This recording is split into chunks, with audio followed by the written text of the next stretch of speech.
قسمت کا لکھا ہوا ہر شخص کو ملتا ہے، یہ بات طے ہے۔ مجھے اور آپ کو وہی مل رہا ہے جو ہماری قسمت میں لکھا ہے، اس سے ایک حبہ بھی، ایک دانہ بھی کم نہیں ملے گا اور ایک زیادہ نہیں ملے گا۔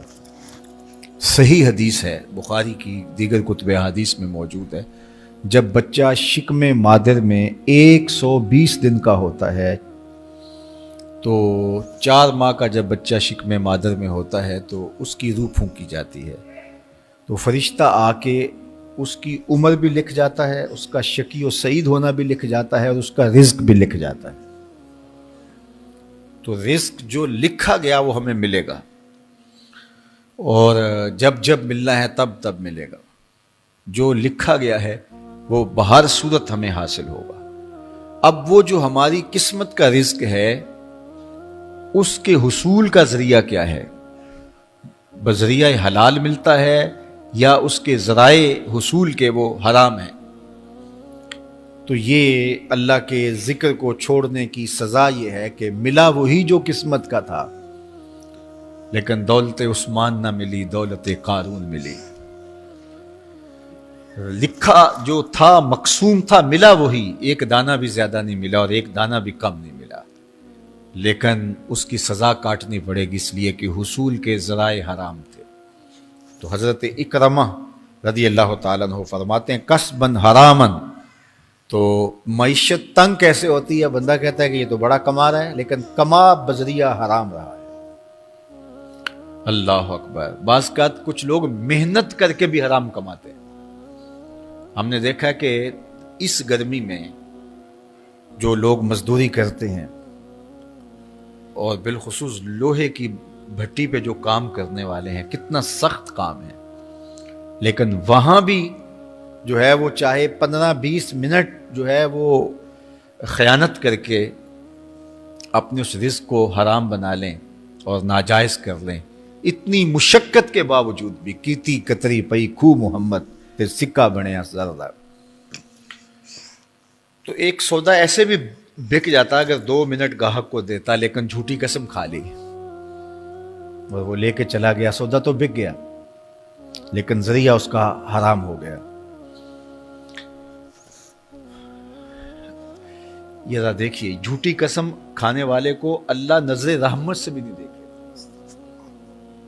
اتنی بڑی سزا ہے اس کی، اور نہ بکتا کوئی اور آ کے لے جاتا۔ جو قسمت میں لکھا ہے وہ تو آپ کا ہر صورت میں ہوگا، لیکن کچھ لوگوں کو اللہ کے ذکر کو چھوڑنے کا نتیجہ یہ ملتا ہے کہ پھر وہ ان کے ذرائع آمدنی جو ہوتے ہیں، محنت کے باوجود بھی کسب حرام ہو جاتا ہے کسی نہ کسی وجہ سے۔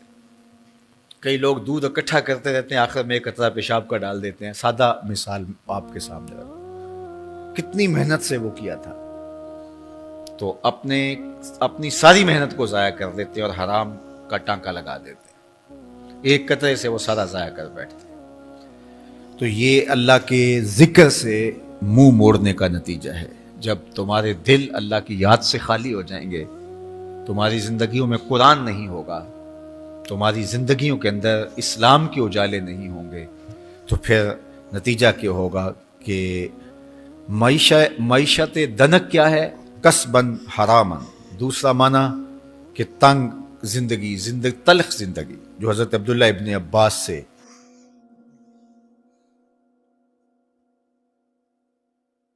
یہ امت خلیفہ بلا فصل، خلیفہ اول، امیر المومنین حضرت سیدنا ابو بکر صدیق رضی اللہ تعالیٰ عنہ کی مرہون منت ہے، ان کی احسان مند ہے۔ اقبال نے کہا تھا امن الناس بر مولائے ما، کلیم اول سینائے ما، ہستی او کشت ملت را چوں ابر، ثانی اسنین و غار و بدر و قبر۔ کہتے ہیں کہ وہ شخص جس نے ہمارے آقا و مولا پہ سب سے زیادہ احسانات کیے، اور میرے آقا کریم نے ارشاد فرمایا میرے اوپر جس نے بھی کوئی نیکی کی میں اس کا بدلہ چکا دیا دنیا پر ہی، لیکن ایک ابو بکر ایسے ہیں جن کی نیکیوں کا بدلہ قیامت کے دن رب ہی چکائے گا۔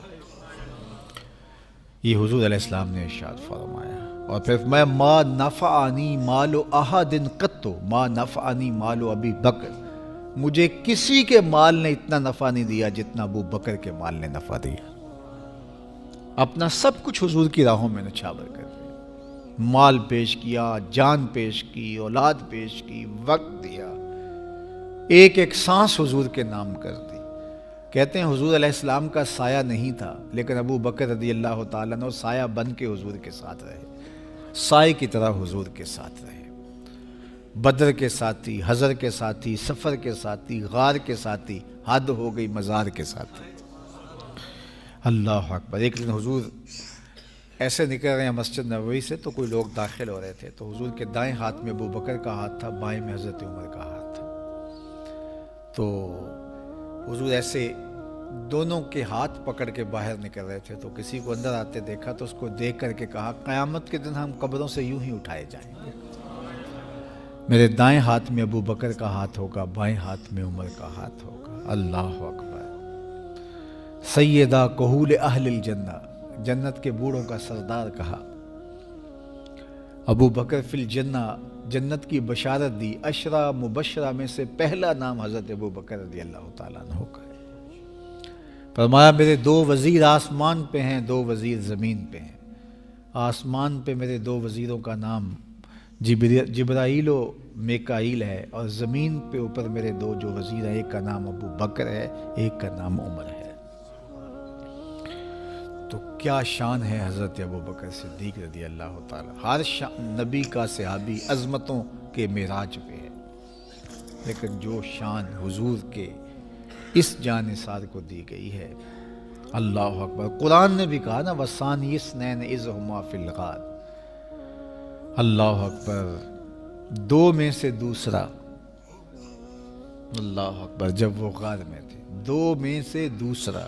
اس لفظ کی خوبصورتی ملاحظہ کیجئے، 2 میں سے دوسرا. حضرت عمر کہا کرتے تھے، حضرت صدیق اکبر کا ذکر کرتے ساتھ رو پڑتے اور کہتے کہ ابو بکر میری ساری زندگی کی نیکیاں لے لیں، وہ غار والی ایک نیکی مجھے دے دیں. ساری نیکیاں زندگی کی ابو بکر لے لیں، ایک نیکی غار والی مجھے دے دیں. تو ان کی ساری نیکیاں ایک طرف اور ابو بکر کی ایک نیکی ایک طرف. اور حضرت عمر کہا کرتے تھے کاش میں ابو بکر کے سینے کا بال ہی ہوتا. کوئی کم شان ہے؟ یہ حضرت عمر کہہ رہے ہیں. یہ عمر جس کے بارے میں میرے حضور علیہ السلام نے فرمایا کہ میرے بعد اگر نبوت کا دروازہ بند نہ ہوا ہوتا، میرے بعد اگر کسی نے نبی ہونا ہوتا تو وہ عمر ہوتا. اتنی شانوں کے مالک. ان الشیطان یفر من ظل عمر، شیطان عمر کے سائے کو دیکھ کے بھاگ جاتا ہے. وہ عمر کہہ رہے ہیں کاش میں ابو بکر کے سینے پر اگا ہوا بال ہی ہوتا. یہ شان ہے، یہ عظمت ہے. سارے حضور کے صحابی عظمتوں کے معراج پر، لیکن ان کی شان ہی وکری ہے. کسی پنجاب شاعر نے کہا کہ سارے یار نبی دے سونے، نہیں کوئی اینا یاراں ورگا، نہ کوئی ہویا نہ کوئی ہوسی، اینا جان نثاراں ورگا، نہ اس دھرتی پیدا کیتا، اینا یاراں ورگا، اعظم شان صدیق کی دساں اکو یار ہزاراں ورگا. وہ عظمتوں کی کس معراج پہ امن الناس بر مولائے ماں، کلیم اول سینائے ماں، ہستی او کشت ملت راچو ابر، ثانی سنین و غار و بدر و قبر. بدر کے بھی ساتھی، قبر کے بھی ساتھی، مزار کے بھی ساتھی، غار کے بھی ساتھی. اور کھیت اسلام کی کھیتی کے لیے ابر بہار کی طرح برسے اور سیراب کر گئے. اور اس امت کے لیے انہوں نے جو کام کیا وہ انہی کا مقصوم